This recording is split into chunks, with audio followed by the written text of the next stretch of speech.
예, 안녕하십니까. 여러분과 함께, 주택관리사 보호, 2차 시험에, 그 주택관리 관계 법규 공부를 같이 공부하게 될 이환재입니다. 먼저요. 지금 이제 이번 시간은 이제 입문서 과정이죠. 입문서입니다. 입문서라고 해서 좀 너무 이렇게 약하게 보지 마시고, 비중이 있습니다. 왜냐면 시험에 자주 나오는 중요한 내용들, 우리가 본 내용을 공부하기 위한 기본적인 내용들을 모아놓은 거기 때문에 공부에 도움이 되고요. 먼저 바로 이제 자료를 보면서 말씀드리도록 하죠. 제일 앞에, 목차에, 목차 넘어와, 속표지 넘어와서요. 그 다음에, 2018년 20일의 시험 분석이 있습니다. 먼저 보시면, 표가 옆으로 하나, 둘, 셋, 넷, 다섯, 여섯 칸이 있죠. 지금 화면에 잘 안 보이겠습니다만, 표가 옆으로 6칸이 있고, 첫 번째 칸, 위에서 아래로. 그래서 나중에도 우리가 공부를 할 때, 표에 어디를 짚을 때, 몇째 줄, 위에서 아래로 몇째 줄, 왼쪽에서 오른쪽으로 몇 번째 칸, 이렇게 짚자고요. 몇째 줄, 몇 번째 칸. 이렇게 하더라고요. 그 다음에 이제 표에 첫 번째 칸에, 법규에 있는 13개 법이 있습니다. 법규 시험 과목 13개 법이요. 1번 건축법, 2번 주택법, 3번 공동주택관리법, 4번 민간임대주택법, 5번 공공주택특별법, 6번 도시정비법, 7번 도시재정비법, 8번 집합건물법, 9번 소방기본법, 10번 소방시설법, 11번 승강기법, 12번 전기사업법, 13번 시설물안전법이라고 되어 있습니다. 그래서 1번부터 13번까지가 있는데, 먼저요. 우리 시험 전반에 대해서 간단히 보고 가시죠. 1차 시험에 세 과목이 있습니다. 민법과, 그 다음에 회계원리와, 그 다음에 시설개론이 있고요. 그 다음에 2차 시험이 법규와 실무가 있습니다. 1차 시험이 7월 초 중순경에 보게 되고, 그 다음에 2차 시험이 9월 말이죠. 그래서 1차 시험 합격하신 다음에 이 기간이 2달 반 가까이 됩니다. 그러긴 하는데 예전에 좀 시험이 그렇게 어렵지 않다 그랬을 때에는 이 2달 반 동안 2차 과목을 집중적으로 하셔서 합격하는 경우가 많았습니다. 그런데 최근 2, 3년 동안에는 이 2달 반 가지고는 시험 준비가 쉽지 않을 정도로 좀 약간 어렵게 나오고 있네요. 또 이제 내년부터는 이제 상대평가 그런 방향도 정해져 있죠. 그래서요. 미리 이제 한 5월부터는 1차 과목에 완전 집중을 하시고 한 4월까지는 2차 과목도 몇 번 봐두시면 제가 볼 때는 입문서 한 번, 두 번, 그 다음에 기본서 2번, 3번 그 정도를 보시는 게 도움이 된다고 봅니다. 그래서 좀 많이 이 앞에 좀 공부를 해두시고 1차에 집중하시고 또 뒷부분에서요. 그러고 한 3번, 5번 정도 바탕으로 해서 이 2달 반 동안 2차 이론과 그다음에 문제를 이제 집중해서 보시는 게 시험의 안정적인 합격에 도움이 됩니다. 아무튼 그런데 이제 2차 과목 법규와 실무가 또 서로 연결되어 있습니다. 그래서 다시 이제 그 표로 계속 가도록 하시죠. 표를 보시면 법규 과목에 13개 과목이 있죠. 13개 과목이 있는데 1, 2, 3, 4, 5, 그 다음에 6, 7, 8, 9, 10, 11, 12, 13에서 13개 법이 있습니다. 그런데 지금 표에서 보시다시피 이 13개 법 중에서 4개 법이 아주 중요한 거죠. 1번 주택법, 1번 건축법, 2번 주택법, 3번 공동주택관리법, 4번 민간임대주택법이 1번 건축법은 법규에서 7문제, 실무에서 1문제, 2번 주택법은 법규에서 8문제, 실무에서 2문제, 3번 공동주택관리법은 법규에서 8문제, 실무에서 7문제, 4번 민간임대주택법은 법규에서 2문제, 실무에서 4문제. 그래서 각각 합치면 25문제, 40문제 중에 25문제니까 40문제 중에 24, 요것도 좀 보시죠. 우리 시험이 40문제에 100점입니다. 그러니까 7문제 몇 점이 되나 복잡해진다고요. 그러니까 공 하나씩 빼서 4문제가 10점이죠. 한 문제가 2.5, 두 문제가 5점, 4문제가 10점이니까 4문제 10점으로 해서 계산하시는 게 편하시겠죠. 그래서 25점이니까 그 법규에서만 4개의 법이 25문제니까 40문제 중에 25문제, 100점 중에 62.5가 됩니다. 그 다음에 실무에서도 요 4개 법만 14문제가 나오는 거죠. 그래서 40문제 중에 14문제, 12문제면 30점이죠. 그래서 35점 분량이 됩니다. 그러니까 실무는 그래서 법규에서 보시는 공부하시는 내용들도 그러니까 실무에 포함되고 1차 과목에 있었던 시설개론 내용들도 또 연결이 되고 또 물론 이제 독자적인 내용들이 있습니다. 그러니까 실무 과목도 쉽지는 않습니다만 아무튼 해서 보시게 되죠. 따라서 그러니까 2차 시험 전체에서 이 4개 법이 차지하는 비중이 아주 크다고요. 합치면 80문제 중에 39문제, 80문제 중에 40문제 가깝고 4개 법만 깨고 계셔도 그러니까 2차 시험 전체에서 50점을 받게 되는 거죠. 62.5, 32점, 35점, 그러니까 50점의 비중입니다. 4개 법이 아주 중요하고 그러니까 이제 각각의 법 내용은 그러니까 가면서 보도록 하시죠. 그리고 이제 5번 공공주택 특별법도 여기에 같이 포함됩니다. 그래서 그러니까 1, 2, 3, 4, 5가 이제 서로 내용들이 연결되어 있는데 그게 이제 어떻게 연결되어 있는지는 이제 뒷내용을 보면서 가도록 하시고 그다음에 이제 6, 7, 8이 그러니까 이제 주택과 관련된 좀 더 넓은 개념들입니다. 그러니까 6번 도시정비법은 재개발, 재건축 등을 다루고 있고요. 7번 도시재정비법은 어느 시의 큰 블록을 정해서 거기서 이러저러한 공익사업들을 같이 묶어서 하자라고 하는 얘기고요. 8번은 집합건물법은 우리가 보고 계시는 공동주택, 아파트에 관한 내용의 기본 전제가 되는 거죠. 한 동의 건물이 있는데 여러 사람이 구분 소유하고 있다. 그거에 대한 겁니다. 다음에 9부터 13까지 이제 이러저러한 시설들이 있습니다. 그가 9번, 10번, 10번에 소방시설, 그러니까 11번에 승강기 시설, 그러니까 12번에 전기사업법, 전기설비, 전기설비와 전기시설과 큰 차이, 시설이라고 해도 큰 차이가 없습니다. 13번은 시설물 안전법이죠. 그래서요, 뭐 2문제, 1문제 그렇게 나오고 있는데 여기는 다 시설들이 초점이고 시설을 소유자든 관리주체 스스로 그러니까 닦고 조이고 기름치자 잘 점검을 해야죠. 모든 일을 개인에게만 맡길 수는 없잖아요. 그래서 행정청에서 제대로 시설이 관리되고 있는지 또 시설이 제대로 상태를 유지하고 있는지 검사하는 게 있습니다. 그러니까 건물주, 소유자, 관리주체 스스로 점검하는 것과 그다음에 행정청에서 검사하는 것, 이 두 가지가 이 5개 법의 초점이 됩니다. 이쪽에 그러니까 5개 법에 대해서도 시작하는 5개 법에서도 기본 내용은 간단히 설명드리려고 하죠. 건축법은 뭔가 공장, 상가, 주택 다 지붕이 있죠. 지붕이 있으면 건축물이고 모든 것들이 기본이 되고 건축물의 안전, 건물이 무너지지 말아야 된다. 피난, 문제가 생겼을 때 빨리 사람이 도망갈 수 있어야 된다라고 하는 걸 다루고 있고요. 이제 2, 3, 4, 5가 이제 서로 연결되어 있습니다. 5번 공공주택 특별법은 많이 나오지는 않습니다만 보시죠. 2, 3, 4, 5 법이 어떻게 연결되어 있냐면 먼저 중간에 다 이제 표가 있긴 합니다만 먼저 말씀드리고 가죠. 그러니까 주택을 어느 누군가가 그러니까 집이 필요하잖아요. 그러니까 누가 지어야 됩니다. 그러니까 건설해서 공급을 하게 됩니다. 그러니까 주택을 건설해서 공급하는데 공급하는 방법 중에 분양, 그러니까 썰어서 파는 거죠. 101동을 아파트 5동을 짓고 한 동마다 뭐 10집씩 10층짜리면 100집이 있죠. 그러면 그 중에 한 집씩을 판다고요. 분양. 그러니까 건설해서 그러니까 공급을 하는데 그러니까 분양이 아니라 그러니까 임대를 할 수도 있죠. 그러니까 임차인, 집 필요한 사람으로 보면은 그러니까 전세, 월세로 들어가서 살게 되는 겁니다. 그 다음에 뭐 그렇게 이제 각각 살고 있는데 그러니까 아파트 관리가 필요하죠. 그러니까 주차장이나 또 아니면 그러니까 조경시설이나 복도, 그러니까 그런 관리들을 한 집 한 집에서 할 수가 없는 겁니다. 그러면 이것을 누가 하냐라고 하는 거에서요. 이게 그러니까 구분이 이렇게 된다면 다음에 이것을 하는 게 누구냐에서요. 그러니까 첫 번째는 그러니까 민간이 주로 하겠죠. 그러니까 다음에 그러니까 공공, 토주택공사 등도 하게 됩니다. 그러니까 민간이 집을 지어서 판다. 그게 그러니까 2번 그러니까 주택법입니다.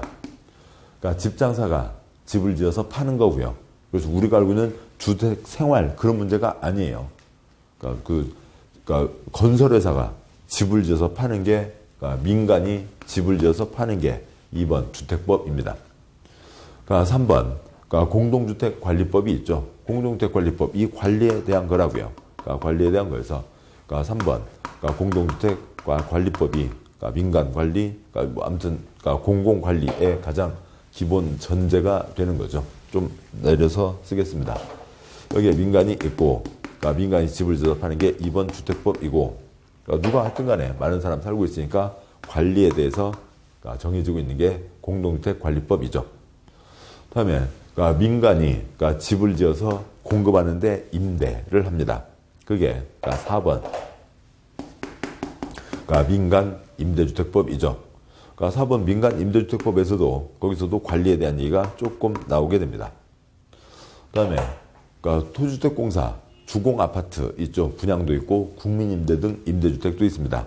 그러니까 이게 그러니까 5번 그러니까 공공주택특별법에 그러니까 여기 뭐 그러니까 같이 하나의 법에 있습니다. 공적 주체가 공공이 그러니까 집을 분양하거나 집을 임대하는 거죠. 역시 공공주택특별법에서도 그러니까 이쪽 관리에 대한 내용이 조금 들어가 있습니다. 그러니까 그래서요. 그러니까 관리로 보면 우리 시험이 주택관리사 보 시험이니까 관리가 핵심이죠. 그래서 3번 세 번째 법 공동주택관리법이 8문제, 7문제, 15문제가 나오고 가장 중요한 비중이고, 그런데 이 공동주택관리법과 다른 그것이 기본인데 그것과 다른 예외로 민간임대주택법의 관리에 관한 규정, 또 공공주택특별법의 관리에 관한 규정이 요것과 차이가 있다. 요 가닥을 잡으셔야 되겠죠. 그 다음에 지금 말씀드렸듯이 2번 주택법, 민간이 집을 지어서 판다. 4번 민간임대주택법, 그러니까 민간이 집을 지어서 빌려준다. 그러니까 임대차 계약을 맺는다. 그 다음에 그러니까 공적 주체가 집을 지어서 팔고 집을 지어서 빌려주고 하는 것이 5번 공공주택특별법입니다. 그래서 그러니까 이 2번, 3번, 4번, 5번 4개 법은 그러니까 서로 이렇게 뭔가 연결이 되어 있는데 그 중에서 5번은 시험에 많이 나오지는 않는 거죠. 아무튼 그래서 이제 그렇습니다. 그리고 이제 용어들이 다 새로운 거고요. 6, 7, 8은 아까 말씀드렸듯이 좀 별도의 영역입니다. 그래서 13개 법이 있고 13개 법 약칭들 외우는 것도 쉽지 않아요. 그런데 13개 법이 있고 그 큰 새 덩어리로 나눌 수가 있다라고 하는 거죠.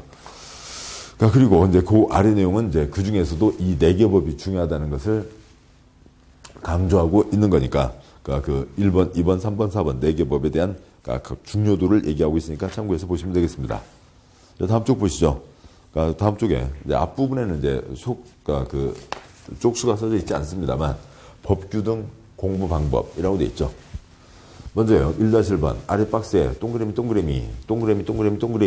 안에 들어갈 말을 떠올려 보세요. 맞으실까요? 땡땡땡 편집 기술에 핵심적으로 사용되는 물질은 제한 요소로 뭐에 특정 부분을 절단한다. 땡땡땡 가위라고도 불리는 제한 요소에는 1세대 징크핑거, 그다음에 2세대 탈렌, 3세대 크리스퍼 등이 있다. 어쩌고 저쩌고 돼 있습니다. 뭔 소리요? 알 수가 없는 거죠. 가나다라 글자는 써져 있습니다. 한글로 써져 있다. 한글 문자죠. 한글로는 써져 있긴 한데 이게 우리가 알고 있는 일상 용어냐고요. 그런 게 아니죠. 완전 전문 용어입니다. 그래서 지금 이게 뭐냐면 땡땡이 유전이고 땡땡땡이 유전자이죠. 무슨 이제 품종 개량 등을 위해서 유전자 조작, 유전자 변형 그런 걸 하는 거잖아요. 그래서 어떤 유전자에 이제 그 유전자 그런 나선 구조 그런 모양은 가끔 이제 그 TV 드라마 다큐멘터리나 과학 잡지 등에서 보기도 합니다. 그런 게 있는데 그 중에 어느 부분을 떼내고 다른 것을 끼워 넣어서 붙인다. 요걸 끊어낸다. 가위로 자른다라고 하는 거죠. 유전자에 대한 건데 우리가 일상적으로 전혀 접해보지 않은 그런 말들이 써져 있는 겁니다. 이런 것을 우리가 공부를 하신다고요. 박스 아래 1-2번 유전과 유전자가 있고 1-3번 위 박스에 땡땡이 뭔지 그걸로 끝이 아니라 위 박스와 관련된 내용을 8시간, 40시간 넘게 공부하고 있는 상황을 떠올려 보시기 바랍니다. 이런 것들을 우리가 배우는 거라고요. 써져 있기는 가나다로로 써져 있긴 하지만 전혀 생소한 용어들을 배우는 겁니다. 전문 용어를 배우는 거죠. 거의 외국어 공부하듯이 또 아니면 더 나아가면 외계어 공부하듯이 공부하셔야 됩니다. 외국어 중에서도 한두 번 접하신 영어나 중국어가 아니라 거의 소련말 공부하듯이 공부를 하셔야 되죠. 지금 소련 해체돼서 러시아 된 지 오래됐습니다만 예전에 어르신들 어느 누가 다른 사람이 이상한 얘기하고 있으면 소련말 하고 있네. 먼저 그러신 적이 있습니다. 거의 소련말 공부하듯이 하셔야 된다고요. 그래서 공부 방법의 2번 법규에서 배우시는 대부분의 내용도 위와 같이 생소한 내용입니다. 그런데 이를 배우고 익히고 암기하고 시험을 보셔야 됩니다. 외국어 공부나 마찬가지입니다. 그러니 외국어 공부하듯이 공부하셔야 합니다. 혀로 소리내시고 그다음에 내가 소리낸 것을 내 귀로 들으시고 그 말이 혀에서 자연스럽게 나와야 합니다. 그래야 그 다음에 그 내용을 이해하실 수 있습니다. 이름을 알아야 내용을 알 수가 있는 거죠. 이름을 모르면은 계속 내용은 뿌연 안개 속에 쌓여있게 됩니다. 구분도 안 되는 거고요. 다른 것과. 그러면 이름을 알려면 소리를 내야죠. 눈으로는 공부가 안 되는 거죠. 소리를 내시고 혀로 소리 내시고 귀로 듣고 하셔야 됩니다. 그리고 내용이 이해되면 기억도 오래가고 다른 것과 연관되어 있는 점, 차이점 등을 구분하실 수 있게 됩니다. 법규 공부는 반복입니다. 10번 이상 듣고 소리 내시면 됩니다. 입문소 과정 2번, 3번, 기본소 과정 5번, 7번 해서 합쳐서 10번이면 됩니다. 합격이에요. 아무 걱정 없어요. 그 시간을 내시는데 힘들죠. 두 번째로는 아무튼 3번까지는 가야 이제 지금 뭘 공부하는지를 아실 수가 있는데 그 1번, 2번, 3번을 채우시는 게 그게 어려운 거죠. 근데 고생을 하셔서 3번을 지내야 이제 시작이 열리는 거라고요. 그런 거죠. 뭐 수영을 배울 때에도 처음에 움파 그리고 좀 물도 먹고 그렇게 해야 그 다음에 이제 팔장구 치고 발장구 치고 이런 것도 배울 수 있듯이 처음 고생을 하셔야 된다고요. 3번을 쌓아 두셔야 공부가 시작입니다. 여기까지 말씀드리고 그다음에 이제 본 내용 시작하도록 하시죠. 13개 법 중에 1편 건축법입니다. 건축법 이제 목차가 있고요. 13개 법 목차가 있고 1편 건축법이고 넘어오시면 이제 본 내용 3쪽으로 오게 되죠. 1편 건축법, 그 다음에 1장 총론과 건축법 적용 대상 3쪽입니다. 쪽수 잘 찾아가도록 하시고요. 먼저 네모 1번 법령 체계가 있습니다. 우리들이 공부하실 것들이 이제 어떤 거냐라고 하는 건데요. 먼저 읽고 설명드리면 동그라미 1번 대한민국 헌법 48년 7월 17일 국민투표로 제정됐고 동그라미 2번 법률 5천만 국민의 약속인데 매번 5천만 국민이 모일 수가 없죠. 국민대표 300명 뽑아서 국회의원을 뽑았죠. 그들이 국민이 지켜야 될 약속, 국민의 뜻을 대표해서 약속을 정하는 겁니다. 국회에서 정하는 거죠. 동그라미 3번 대통령령, 총리령, 부령 각 법률에서 위임조항을 두어 법을 집행하는 각급 행정기관에서 세부적인 내용을 정할 수 있게 하였다. 중요하고 기본적인 건 법률에서 세부적인 것들은 대통령령, 각 부장관이 정하는 국토교통부령 등에서 정하게 되어 있습니다. 동그라미 4번 조례와 규칙 지방자치단체는 지방의 의결을 거쳐 조례를 정할 수 있다. 그러니까 지방 주민들의 약속이죠. 쓰레기 봉투 요금과 색깔, 택시 미터 요금 올라가는 것 전국이 똑같은 거 아니죠. 지방마다 다르다고요. 지방 약속을 조례라고 합니다. 규칙은 크게 문제가 안 되고요. 그다음에 이제 그 아래 그림은 가끔 어느 나라에서 독재를 하는 나라가 있다고요. 대통령이 됐든 뭐가 됐든 간에 총사령관이 됐든 군사령관이 됐든 누가 지 마음대로 하는 경우도 있었죠. 또 그 전에 한참 전에는 왕조 시대 때는 지 혼자 지 마음대로 하고 그랬습니다. 연산군, 수양대군 지 마음대로 하고 그랬죠. 지금은 그러면 안 되잖아요. 민주주의니까 국민들이 주인이고 그런데 국민 5천만이 모든 것을 다 할 수는 없으니까 공무원을 뽑아서 월급을 주는 거죠. 우리가 돈 줄 테니까 국가 전체를 위해서 지역 전체를 위해서 일을 해라 라고 해서 월급을 주고 있습니다. 그래서 국민이 지켜야 될 약속을 정하는 게 입법부, 그게 이제 국회에서 하고 있고 그다음에 법을 집행하는 게 행정부, 대통령과 이제 중앙정부가 있는 거죠. 그다음에 처벌하고 어느 사람이 법을 위반했다고요. 그러면 처벌, 당신은 2년 이하 징역, 당신은 벌금 10만 원.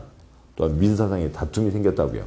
A와 B 다툼이 생겼을 때 A 잘못 3, B 잘못 7 이런 것들을 정하는 게 법원이죠. 우리 손으로 지방정부도 구성하고 있습니다. 그런데 지방정부에서는 우리는 지방 판사를 선거로 뽑지는 않죠. 지방의 약속, 조례를 정하는 게 지방의회, 그리고 지방자치단체장이 행정을 하고 있는 거죠. 그렇게 하고 있는데 서로 이 셋 사이의 견제, 또 지방의 이 둘 사이의 견제를 하게 되어 있습니다. 그래서 대통령을 뽑았는데 지 마음대로 하지 못하게 그 셋 사이에서 견제가 이루어지고 또 지방자치단체 장을 뽑았는데 지 맘대로 못하게 지방의회에서 견제를 하는 거죠. 그 법 그림은 지금 위에 있는 동그라미 1, 2, 3, 4 말씀으로 아실 수 있겠고 3쪽 아래에 있는 그림이요. 다음 이제 4쪽 오시죠. 4쪽에 오면 네모 2번 행정체계가 있습니다. 행정체계 하니까 복잡하지만 그러니까 이제 두 가지를 전제로 깔고 가시죠. 첫 번째는 그러니까 이 법규, 우리 시험 과목에 있는 그러니까 법규, 그러니까 13개 법이 그러니까 넓게 행정법에 포함되는 겁니다. 행정법에 포함되고, 행정법은 이제 뭐 넓게 보면 이제 공법의 한 갈래인데요. 공법이라고 하면 국가, 사회, 지역사회 전체를 위해서 정한 약속입니다. 그래서 개인들은 혼자 지가 하고 싶은 대로 하면 안 되겠죠. 쓰레기 아무데나 버리고 신호 무시하고 지 맘대로 달리고 그러면 안 됩니다. 이제 그런 것들이 공법이고 그런 갈래 중에 행정법, 그 중에 이제 몇 가지들을 13개가 우리 시험에 들어와 있는 거죠. 따라서 여기에서는 이 법을 집행하는 주체가 행정청입니다. 그러니까 관청에서 법을 집행하는 거라고요. 그러니까 민법에서는 A와 B가 있죠. 그래서 A의 청약의 의사표시, B의 승낙의 의사표시. 그래서 맞으면 둘이 계약관계가 성립되고 법률관계가 시작되는 거지만 여기는 그러니까 행정청에서 그러니까 법을 집행하는 겁니다. 행정청에서 앞으로 뭔가를 하겠다. 그러니까 계획을 세우는 거죠. 그러니까 신도시 건설을 하겠다, 고속도로를 내겠다 등등 계획을 세우는 거고 또 어느 국민 한 사람이 뭔가를 할 때 그러니까 다른 옆집, 아랫집에 피해를 주면 안 된다고요. 그러면 국민이 뭔가를 할 때 관청에 신청을 하고 그래서 관청에서 허가 아니면 그러니까 등록을 해주고 받아주고 아니면 신고를 받아주고 해서 국민이 뭔가를 할 수 있게 되는 겁니다. 왜냐하면 국민 집, 개인 다 자기 하고 싶은 대로 마음대로만 하면 사회가 유지될 수가 없죠. 엉망진창이 돼서 생활할 수가 없게 됩니다. 자, 이런 것들이 있는데 우리 법규 시험에서는 이 관청에서 계획 세운다라고 하는 것은 큰 초점이 아닙니다. 그러니까 이것은 이제 뭐 몇 군데 나오긴 하지만 그러니까 뭐 그건 이제 간단한 내용으로 보시면 되는 거고 이쪽이 주된 초점이 되는 거죠. 그러니까 1번 건축법. 건축 지 맘대로 할 수 없다. 지 맘대로 지었다가 무너지면 그 사람만 다치는 게 아니라 건물에 들어와 있는 다른 사람들도 다 다치게 되는 거죠. 건축 금지되어 있다. 그러니까 허가를 받아야 할 수 있다. 이제 허가나 뭐 승인이나 이제 비슷한 용어들을 그러니까 내용은 비슷한데 용어들을 달리 쓰고 있기도 합니다. 그러니까 두 번째 주택법. 아까 민간 집장사가 집을 지어서 파는 건데 지 맘대로 집장사 할 수는 없다고요. 등록해야 되고 또 집장사 등록을 했다 하더라도 지 맘대로 그러니까 뭐 지금 지역 경제가 휘청휘청 하고 있는데 또 이제 집이 한참 남고 있는데 나 여기다가 만치를 짓겠다. 그러면 지역 경제가 큰 문제가 생길 수 있죠. 그러니까 지 맘대로 집을 지을 수 없다. 집을 지으려면 사업계획 승인을 받아야 된다. 등등등 그런 내용들이 쭉 이어지게 됩니다. 그래서 이게 이제 행정법의 기본 가닥이고 따라서 행정법에서는 관청 중에 누가 뭘 하는지 또 국민이 관청 중에 누구한테 가서 어떤 도장을 받아야 되는지 이것들이 기본이 되는 거죠. 그러면 이걸 볼 때 우리가 이제 살고 있는 주소를 떠올려 보시자고요. 어느 분이 그러니까 대한민국 그러니까 충남 뭐 충청남도죠. 그러니까 충청남도 그러니까 천안시 그러니까 무슨 구 무슨 동 몇 번째 살고 있는 A가 뭔가를 하려고 합니다. 그러면 그 A라는 분이 어느 경우에는 천안시청에 가서 도장을 받는 경우도 있죠. 또 이제 뭘 하려고 천안시청에 갔더니 천안시청에서 아이고 이건 여기 오면 안 되시고 도청 가서 도장을 받으셔야 돼요. 그래서 어떤 경우는 도청을 가서 도장을 받아야 되는 경우도 있습니다. 근데 A라는 분이 무슨 발전소 사업을 하겠다고요. 그러면 그거는 그러니까 시도의 문제가 아니죠. 그러니까 세종에 있는 중앙주처에 가서 산업부 장관의 도장을 받아야 됩니다. 그래서 각각마다 하는 일이 있을 거라고요. 또 그럼 뭔가 일을 하라고 우리가 월급을 주고 있는 거지. 그러니까 똑같은 일을 하고 있는데 셋이나 사무실을 따로 만들어주고 월급을 줄 리가 없잖아요. A가 뭔가를 하는데 그러니까 아무 데나 가서 도장을 받을 수 있다. 뭐 그러면 그러니까 관계가 필요가 없게 되는 거죠. 아무튼 그렇게 되어 있습니다. 그러니까 이제 물론 각각 독립적인 정부들을 뽑은 거죠. 구성을 한 거죠. 그러니까 이런 표현도 익숙하지 않아요. 행정법에서는 이렇게 얘기합니다. 여러분 손으로 대한민국 중앙정부를 구성하셨어요. 대통령을 뽑았고, 그래서 대통령이 국무총리와 장관을 임명하면서 많은 공무원들과 함께 일을 하라고 여러분이 중앙정부를 구성하신 겁니다. 충청남도 분들이 스스로 충청남도 정부, 지방정부를 구성하신 거고요. 그 중에서도 천안 시민분들이, 그러니까 천안시 정부를 구성하신 겁니다. 여기 엉망진창 지 맘대로 일을 못하게, 대통령이 나쁜 짓 못하게 국회를 구성했고, 그 다음에 그 대법원 등 사법부, 헌법재판소 등 사법부가 있죠. 충청남도 도지사 나쁜 짓 못하게 충청남도 의회 의원을 뽑았고, 그러니까 천안시장 나쁜 짓 못하게 천안시 의회 의원을 구성했습니다. 그래서 이걸 견제하라고 의회를 뽑았는데, 뭐 가끔 어디서 보면은 뭐 무슨 지방의회 의원들이 눈이 안 보여서 노래방을 갔으니까 도우미를 불러달라 뭐 부터해서 이상한, 눈 안 보이면 그러니까 안경을 쓰든지, 눈 안 보이면 눈 안 보여도 되는 무슨 일을 하든지 그러지, 왜 그러니까 지방의회 일을 하면서 별 이상한 하는 사람도 가끔 있죠. 아무튼 이렇게 되어 있습니다. 그러면 A로, 개인 A로 보면 나는, 그러니까 뭐 이 일은, 그러니까 이 사람 내가 할 때 어디가 소장받아야 되지? 이건 세종 중앙부처에 가야 되는구나. 이건 도청에 가야 되는구나. 이건 시청에 가야 되는구나. 라고 하는 게 다 정해져 있고, 그걸 찾아서 해당하는 기관에 가면 됩니다. 그러니까 B, C, D 전국 사람들이 다 있겠죠. 5천만 명에 대해서 다 한 사람 한 사람에게 법을 정해줄 수는 없는 거잖아요. 법에서 정해놓은 게 있습니다. 어떤 일은 중앙부처가 처리한다. 어떤 일은 도정부가 처리한다. 어떤 일은 시에서 처리한다. 라고 정해져 있습니다. 그러니까 대한민국이 뭐고, 그 다음에 충청남도가 아닌 충청북도에 사시는 분, 그러니까 충청남도가 아닌 다른 기관, 같은 급에 있는 다른 기관, 천안시가 아닌 같은 급의 다른 기관이 어떻게 있는지를 보셔야죠. 그래서 위에서 아래로 볼 때는 쉽다고요. 아니면 대한민국 서울특별시 종로구 무슨동, 대한민국 부산광역시 해운대구 무슨동 몇 번지 등등으로 됩니다만, 그것을 묶어서 부르면 이제 그 표가 되는 거죠. 사쪽에 네모 2번, 양괄호 1번, 그 큰 세 줄짜리 표의 첫 번째 칸, 국가, 광역, 지방자치단체 17개 시도, 기초 지방자치단체 226개 시, 군, 구가 있습니다.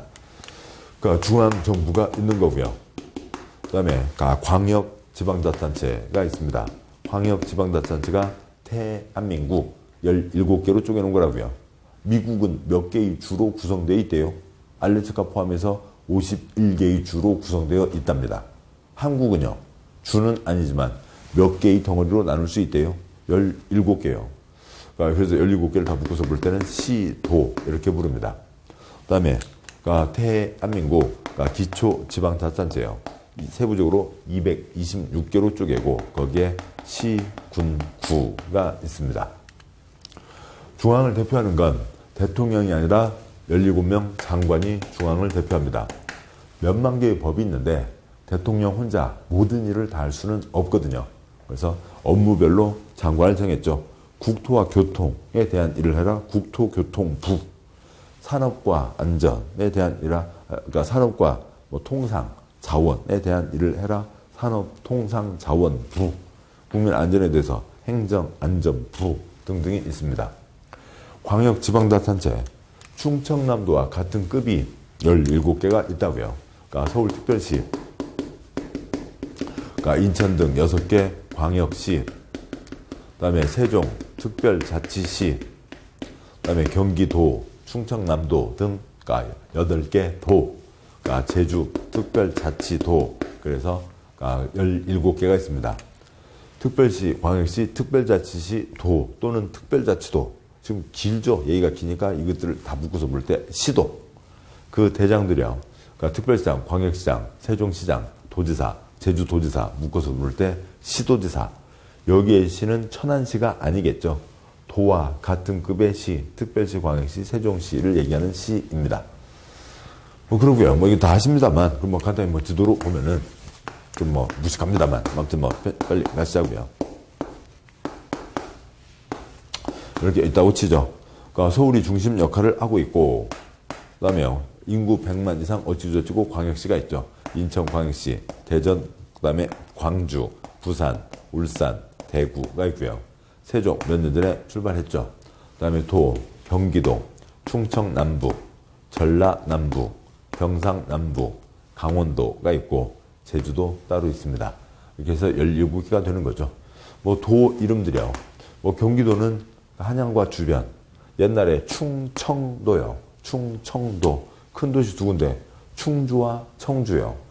옛날에 전라도요. 큰 도시 두 군데, 전주와 나주요. 그다음에 옛날에 경상도 큰 도시 두 군데, 경주와 상주요. 그다음에 강원도, 강주는 없네요. 강릉과 원주. 그건 이제 고려 때 도 이름이고 그것이 지금까지 이어지고 있습니다.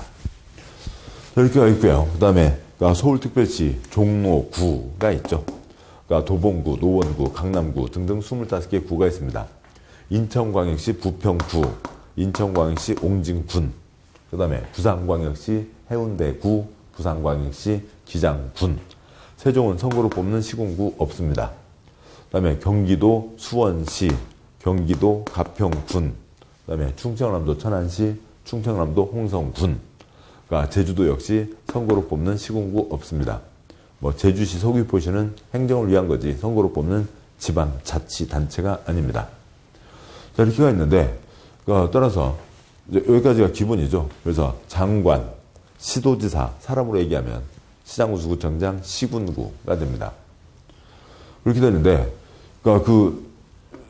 충청남도 천안시에 사시는 분이 천안시청에 가서 도장받을 게 있고 충청남도에 가서 도장받을 게 있는데 세종은 시군구가 없으니까 그 모든 도장을 세종시장이 다 해야 되죠.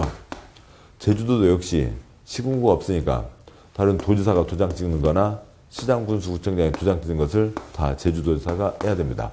그래서 법규에서 이쪽 특별자치시, 특별자치도를 안 읽어도 아무 지장이 없습니다. 그냥 특 그렇게만 해도 아무 지장이 없고 그것이 공부의 초점은 아니라고요.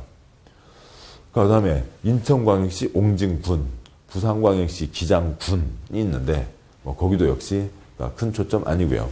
구와 같은 급으로 처리한다라고 해서 줄이면 장관, 특광도, 시, 군, 구가 됩니다.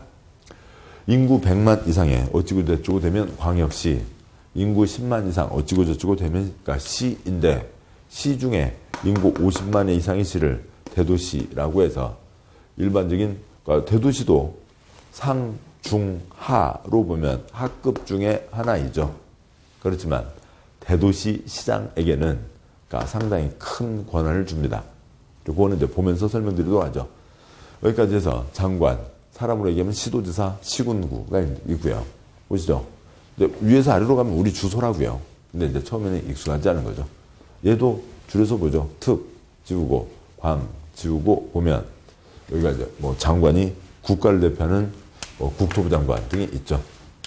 그래서 이게 이제 기본 행정 체계이고 이 그림을 이제 계속 보시게 되는데 처음에는 어색하지만 한두 번 보시고 나면 내용이 아주 먼 내용이 아니거든요. 우리 주소거든요. 대한민국 서울특별시 종로구, 대한민국 부산광역시 해운대구, 대한민국 충청남도 천안시, 대한민국 경기도 가평군입니다. 양괄호 2번 책 4쪽이요. 양괄호 2번 행정체계, 동그라미 1번 국가, 각 부장관이 국가를 대표한다. 동그라미 2번 광역지방자치단체, 특별시, 광역시, 특별자치시, 도, 특별자치도, 시도라고 하고 그 장을 시도지사라고 한다. 동그라미 3번 기초지방자치단체, 시, 군, 구, 자치구가 있다. 구는 자치구죠. 왜냐하면 대한민국 경기도 수원시 권성구 팔달구, 대한민국 충청남도 천안시 서북구 동남구, 거기는 지방자치단체는 아니라고요. 행정편의를 위한 거고. 다음에 시 가운데 인구 50만 이상 시를 대도시라 한다. 동그라미 4번 인구 50만 이상 시가 전국에 15개가 있습니다. 아무래도 경기도에 많겠죠. 동그라미 4번 경기도에 수원, 고양, 용인, 성남, 부천, 화성, 남양주, 안산, 안양 등이 있고 다른 곳으로 창원, 청주, 전주, 천안, 김해, 포항 등이 있습니다. 그러면 대도시를 뒀다고요.